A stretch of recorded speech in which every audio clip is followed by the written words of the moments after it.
certo? Beleza? Então tá bem aqui, galera, ó. Tá bem aqui, ó.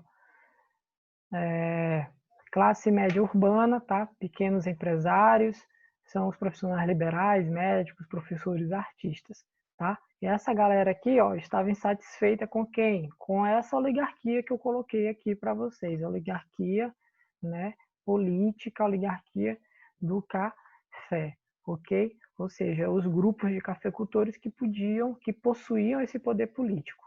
Tá dando para entender? Tem alguma dúvida em relação a isso? Sim. Tem? Qual é a dúvida? Não, eu falei que sim. Ok. Beleza. Então, além dessa classe média urbana que está insatisfeita, tá? Além dessa classe insatisfeitas, tínhamos outras classes, tá? Quais eram as outras classes que nós tínhamos? Vou colocar aqui para vocês. As outras classes, vamos comentar aqui. Nós tínhamos os militares, tá?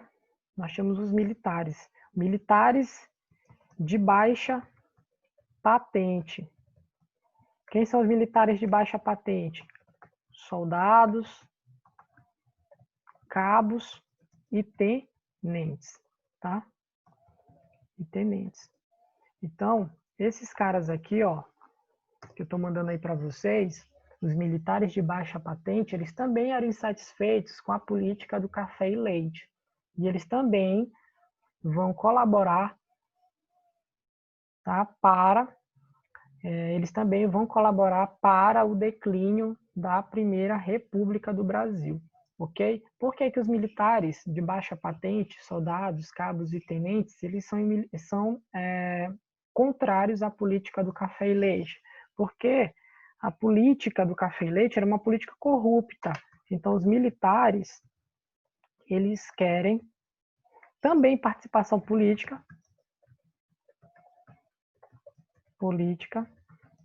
mas para mais organização na política brasileira, tá? Ok? Para os militares, só um governo forte e centralizado poderia levar o Brasil ao progresso. Ok? Então vejam só, nós temos já duas classes insatisfeitas com a política do café e leite nesse processo de declínio da Primeira República. Então, para quem não está lendo aqui o chat, coloquem aí no rodapé do livro, do caderno. Quais são as duas classes? Nós temos a classe média urbana. Quem pertence à classe média urbana? São os artistas, os professores, os médicos, os profissionais, né, que vivem nos centros urbanos, os pequenos empresários. Por que que essa galera estava insatisfeita com a política da Primeira República, a política do café e leite? Porque eles não aguentam a corrupção, eles querem o desenvolvimento, né, da sua sociedade, eles querem cultivar a cultura, eles querem se aproximar da política e eles querem uma república mais democrática, né? Haja vista que a nossa república naquele período de democracia não tinha nada, certo? Ok? Então esse é o primeiro grupo que está insatisfeito com o café e leite. Qual é o segundo grupo que está insatisfeito com café e leite? Os militares, tá? Os militares estão insatisfeitos. Por que que os militares estão satisfeitos? Principalmente os militares de baixa patente, soldado, cabo, tenente, porque eles não participam da política, tá? Os militares foram afastados do cenário político e lembre-se, a República foi proclamada pelos militares, não foi? Marechal Deodoro da Fonseca era o militar, então isso também gerava descontentamento dos militares. Por quê? Porque eles proclamaram a república, governaram através de dois presidentes e depois foram afastados do cenário político brasileiro. Então eles se achavam traídos. Por quem? Por São Paulo e Minas Gerais, que centralizava o poder político na mão deles, ok? Então também tem esse fator que vocês têm que entender, né, da insatisfação dos militares. Além disso, tá, nós temos aquilo que eu coloquei aqui ao lado no chat. Eles, tá, queriam a participação política, né, claro, e além disso eles queriam o fim da corrupção, porque a política na Primeira República, a política do café e leite é muito corrupta, tá? Por que é corrupta? Porque lá em cima eu coloquei no chat o voto do cabresto. Como é que as pessoas se elegiam na política, na Primeira República? Comprando o voto, né? Comprando o voto, dando cesta básica, né? Dando remédio, dando caixão para as pessoas mais pobres, para que as pessoas votassem nos candidatos de São Paulo e de Minas Gerais, ou candidatos que apoiassem esses dois territórios. Então, os militares, eles queriam, né, um governo centralizado, tá? Eles achavam que apenas um governo centralizado, um governo forte, iria levar o Brasil para o progresso. Então, eles defendiam o quê? Os militares defendiam o positivismo de Comte, tá? De Augusto Comte. Lema: ordem e progresso, tá? Então, para os militares, a nossa sociedade, ela só teria um progresso se ela tivesse ordem, tá? Ordem e progresso, Augusto Comte, tá? Botei Comte errado. Comte, tá? Certo? Ok? Beleza. Então, nós temos duas classes insatisfeitas, tá? A classe média urbana, ok? E classe dos militares, tenentes. Ok? Então, essas são duas classes insatisfeitas com a política do café e leite. Algo interessante, tá? Os militares de baixa patente, eles vão formar um grupo de oposição, um grupo contrário à política cafeicultura, tá? O nome desse grupo vai ser tenentismo. E professor, o que era o tenentismo? O próprio nome já está dizendo, meu filho, são os tenentes, né? E todos aqueles que estão abaixo dos tenentes, cabos e soldados, tá? Então, os tenentes, né, juntamente com esses militares de baixa patente, eles vão formar um grupo, o tenentismo, tá? Vou colocar aqui ao lado, ó, tenentismo. Era um grupo opositor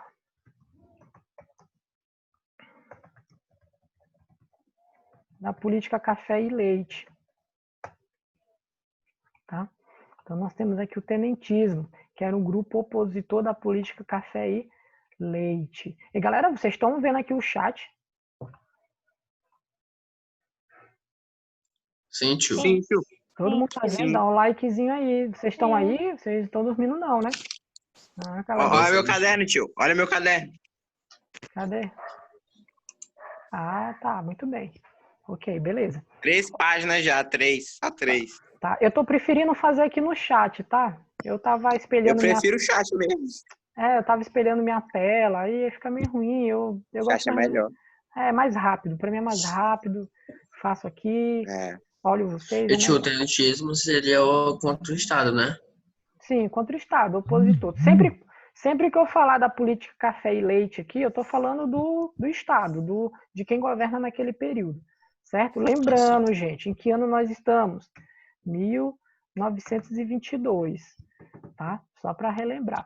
E aí nós vamos ter o primeiro movimento contra a República do Café e Leite, né? Contra a República Velha, que é o levante do Forte de Copacabana. Tá? Movimento contra a República Oligárquica. Contra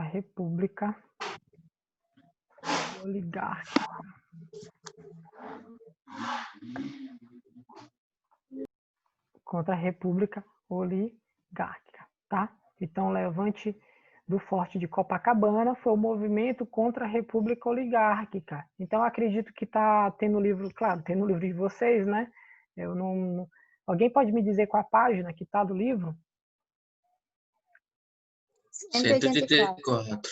184. Então, dê uma olhada aí na página 184. Acredito que tem a imagem, né, dos tenentes.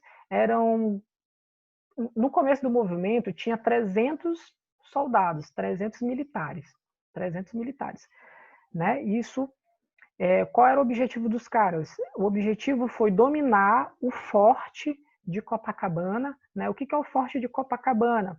É uma zona militar que tinha muitos canhões, então eles queriam dominar esse território, né? Lá em Copacabana.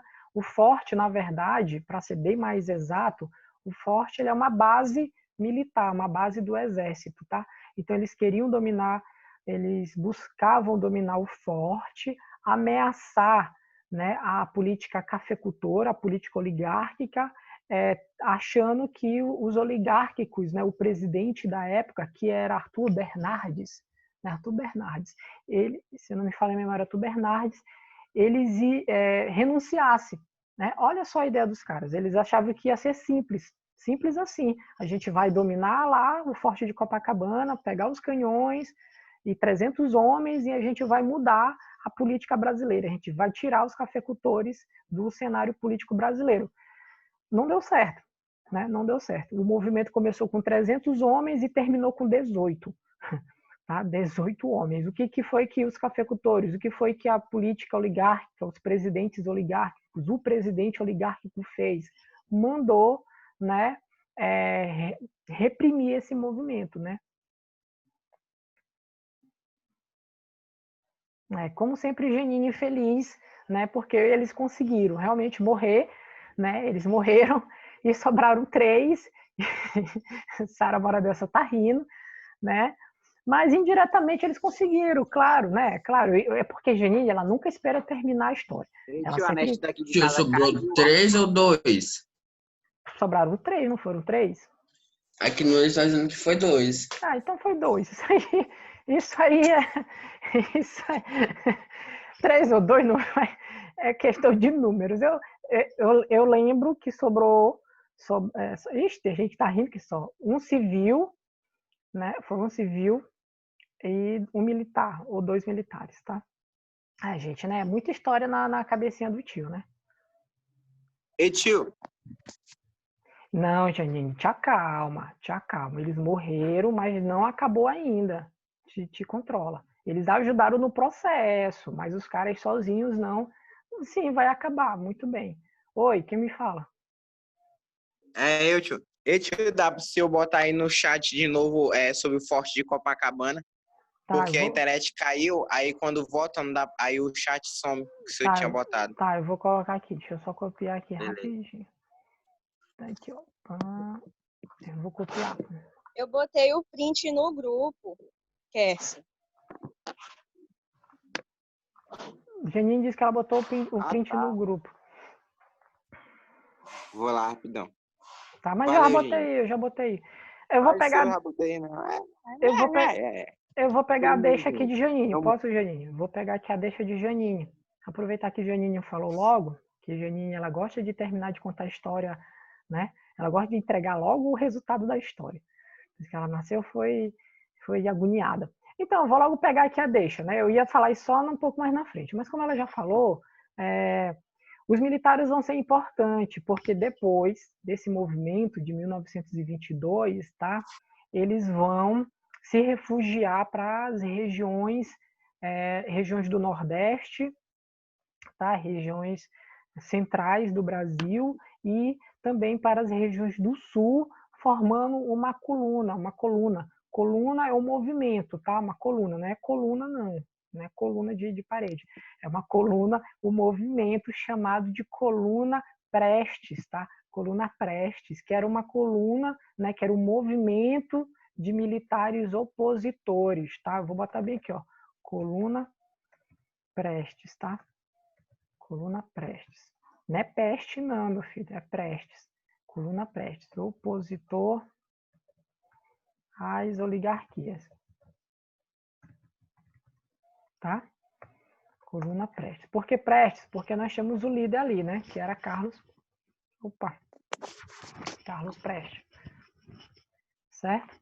Ok? Beleza? Então, esses tenentes, tá?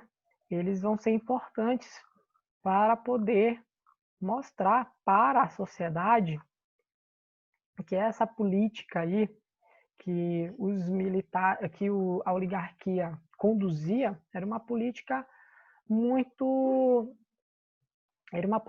corrupta, né? Uma política muito corrupta, uma política que favorecia apenas os mais ricos, a oligarquia. Então, vai ser formada essa coluna Prestes, no movimento opositor das oligarquias, tá? Na verdade, o início da coluna vai ter a presença também de outro militar, que é o Miguel. Por isso, no início, ela é chamada de coluna Miguel Prestes, tá? Porque tem a liderança do Miguel e a liderança do Carlos Prestes. Mas depois o Miguel acaba se desvinculando desse processo opositor, se refugiando lá na Bolívia, tá? E fica apenas o Prestes na liderança desse movimento de oposição às políticas oligárquicas no Brasil. Lembram desse nome, Carlos Prestes é importante, tá? Lá na frente, no período de Vargas, esse cara aí vai ser muito importante nesse processo aí de oposição à política, ok? Beleza, então bora voltar aqui, ó. Entenderam até aí, meus filhinhos? Alguma dúvida? Para eu poder dar continuidade, então eu vou passar para a próxima fase aqui do videogame, tá? Vamos lá. Eu vou colocar aqui as duas, né? Nós temos aqui classe média urbana, militares, tenentes, depois formam a coluna Prestes, tá? Vou botar bem aqui, ó, coluna Prestes. Beleza. Qual é a outra classe que temos contra a política oligárquica cafeicultora? A próxima é as oligarquias locais, tá? Vou destacar Rio de Janeiro, Rio Grande do Sul e região nordestina. Pronto. Olha quem também estava contra os cafeicultores, né? As oligarquias locais. Então, nós tínhamos alguns poderosos, nós tínhamos alguns oligárquicas, tá? Alguns latifundiários, alguns empresários também, né? Do ramo industrial, do Rio de Janeiro, do Rio Grande do Sul e do Nordeste, Bahia, né? Pernambuco. Qual outro lugar que era importante, meu Deus? Me faltou a memória aqui agora, vou já lembrar. Mas, enfim, o próprio Ceará, né? Que queriam participação política, que queriam se aproximar da política. Essa galera aqui dessas regiões eram afastadas das decisões políticas, tá? E eles não eram beneficiados pela política do café. Então, eles querem participar da política e, para isso, eles vão se unir, vão se juntar contra o movimento, né, do café e leite. Ok? Beleza? Certo? Qual vai ser a cereja do bolo para tudo isso? A crise da República Oligárquica vai ser devido à crise econômica do café. A crise econômica do café. Ok? Beleza? Então, a economia do Brasil era só café. Economia do Brasil é café. E o café no estrangeiro, vendendo pouco para o estrangeiro. Tá? Então, a economia do café era apenas, era a nossa principal economia, certo? E o que está acontecendo com essa economia? Ela está em baixa. Por quê? Porque lá na Europa, a Europa não está comprando café.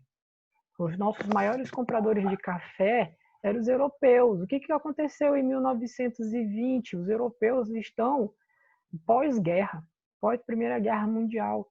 Eles estão pedindo ajuda para os Estados Unidos para poder se industrializar novamente, para poder comprar os seus bens de consumo, né? E café não é arroz, café não é feijão, café é um tipo de alimento de sobremesa, não é essencial. Então a Inglaterra, que era um dos maiores compradores de café do Brasil, depois da Primeira Guerra Mundial, fez o quê?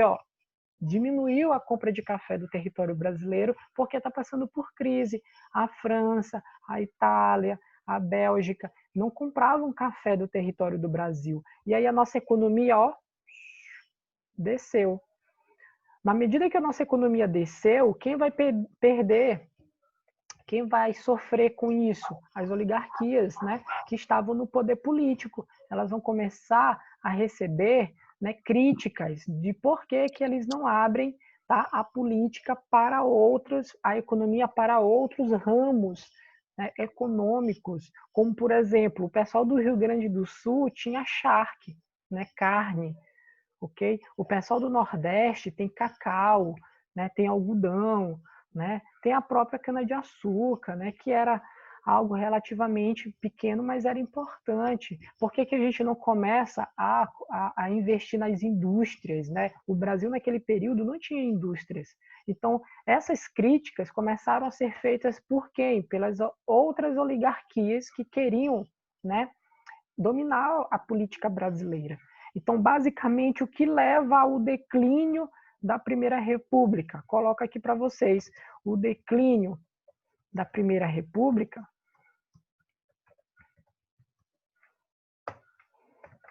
ocorre, de fato, por quê?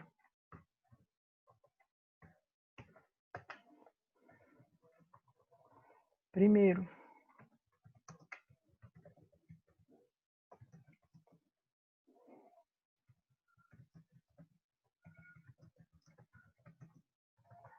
vou colocar aqui, viu?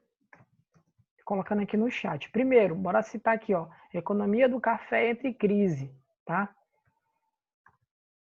As vendas para outros países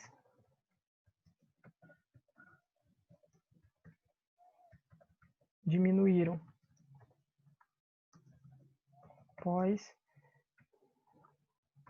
devido à Primeira Guerra Mundial. Coloquei aqui bonitinho, primeiro fator.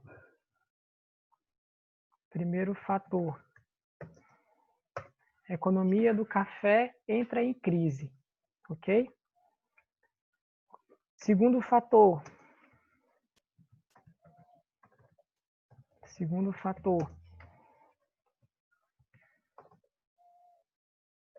O estilo de vida norte-americano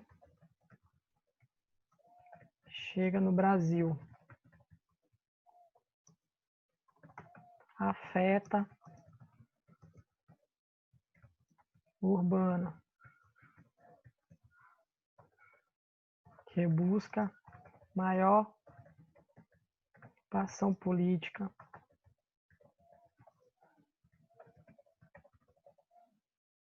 Tá aqui, ok? Segundo fator. Olha só, o segundo fator, estilo de vida norte-americano chega no Brasil, afeta a classe média urbana, que busca maior participação política e desenvolvimento. Terceiro fator, os militares são contra a corrupção da política oligárquica. 1.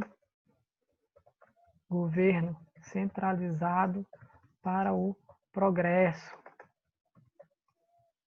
Positivismo.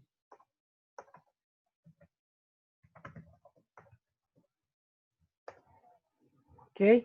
Terceiro fator, os militares são contra a corrupção da política oligárquica, buscam um governo centralizado para o progresso, isso baseado no positivismo. Terceiro fator, as oligarquias das demais regiões brasileiras, aí cito Rio de Janeiro, Rio Grande do Sul e Nordeste, querem assumir o lugar dos cafeicultores na liderança política do Brasil.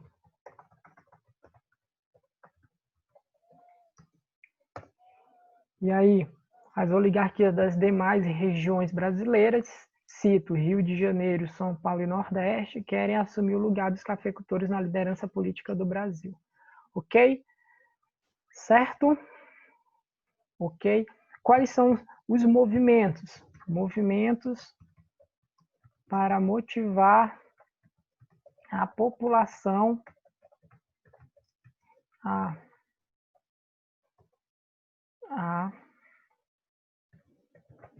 ficar contra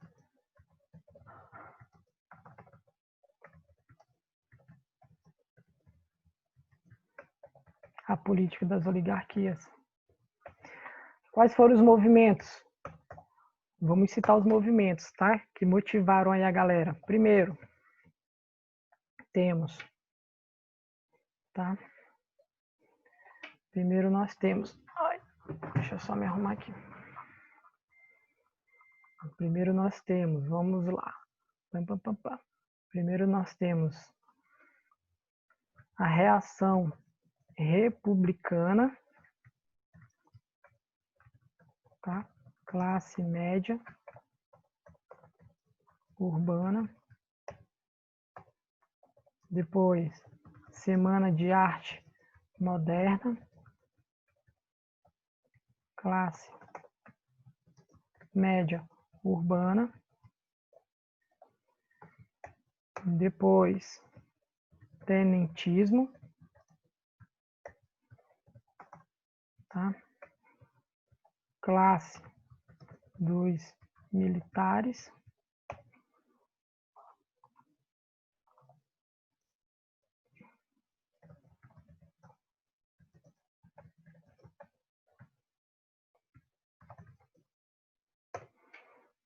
Ok? Certo? E tá aqui, ó. Esses aqui foram os movimentos, ó. Reação Republicana, Semana de Arte Moderna, tenentismo com o levante do Forte de Copacabana. Ok? Certo? Nós temos mais ainda o quê?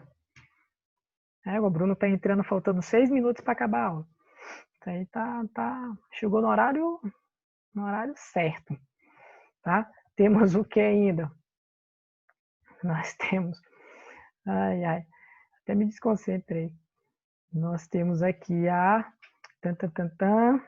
Nós temos a coluna Prestes, né? Esqueci de colocar. Coluna Prestes. E nós temos... O que mais que nós podemos colocar aqui, meu Deus? Coluna Prestes.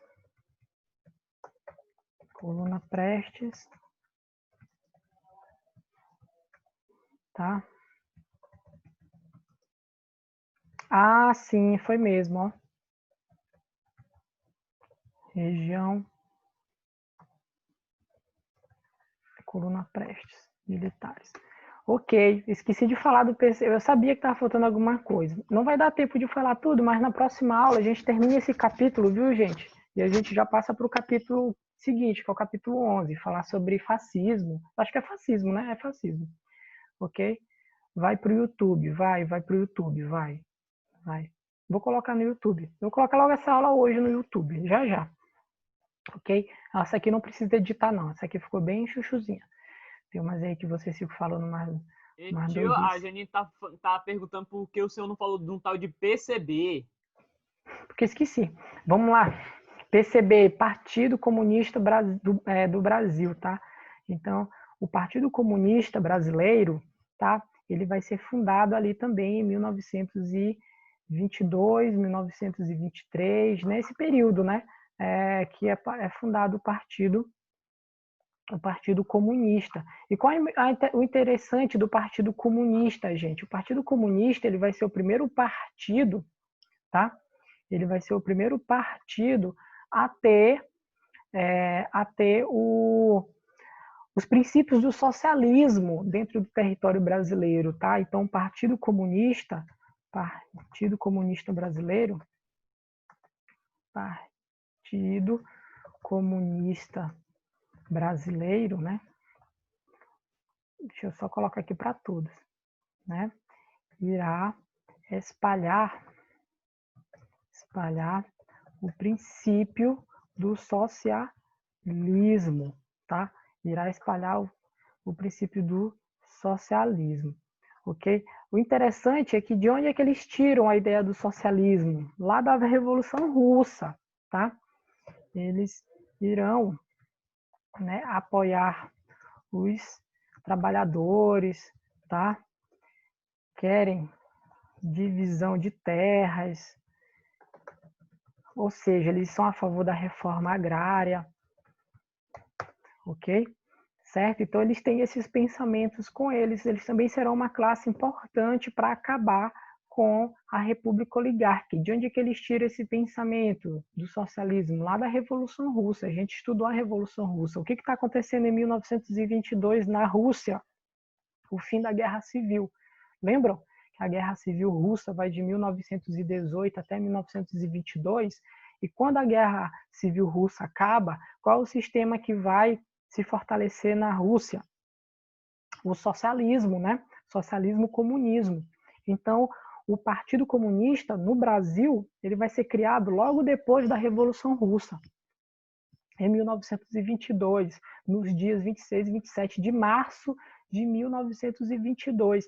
Então, olha só que interessante, nós temos agora uma classe, um partido, é o único partido, o primeiro partido a abranger todo o território brasileiro, né? Eles tentam ser mais amplos. Por que eu digo isso? Porque os partidos republicanos, olha só o nome do PRP, Partido Republicano Paulista, ele está se referenciando ao Brasil?